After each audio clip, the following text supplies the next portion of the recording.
Labdien visiem! Šodien es jums piedāvāšu jaunu rubriku ģenerāļa noslēpumu.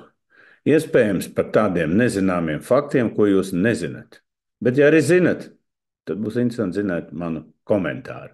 Un jautājums būs sekojošs. Vai jūs zinājāt, ka šachs varēja kļūt par sodu metienu karalu? Nu, kā jūs domājat? Skaidrs, jūs zināt, kāds viņam bija procents un kā viņš mocījās ar šiem sodu metieniem. Bet bija vēsturiski iespēja to izmainīt, bet viņš nobijās.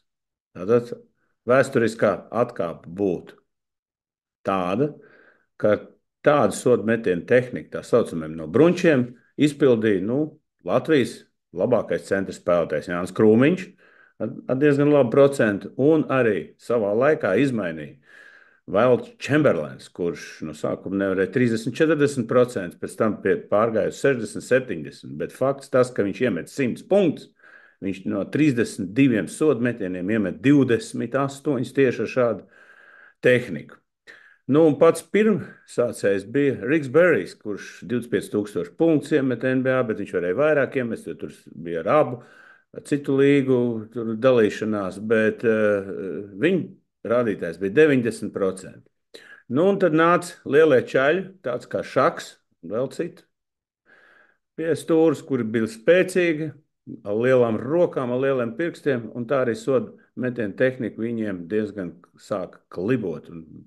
Atceramies, šaku taisīs sodu 30% un tā. Bet tad viņam vien vasarā piedāvāja šādu variantu, un viņš atteicās mest. Kāpēc? To mēs nezinām.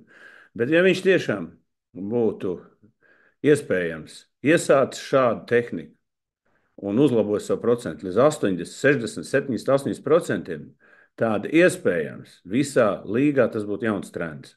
Un varbūt vēsturiski Andris Biedriņš, kuram bija liels problēmas, un viņš tieši pamet NBA, es domāju, tikai dēļ sodu metieniem, būtu arī izmainījis tehniku un nebūtu baidījies mest tā saucamiem no bruņķiem, jo tā tehnika, viņa ļoti kompensē tos garos puišus, kuriem ir gari pirksti un spēcīgas rokas.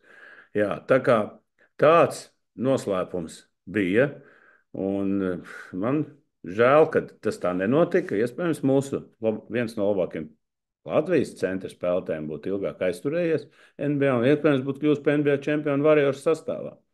Bet, ja jums patika šī rubrika, tad liekat laikus, piesakojiet kanālam un izsakat savu viedokli, jo es ik pa laikam nākšu ar šādiem noslēpumiem ārā. Tā kā uz redzēšanos!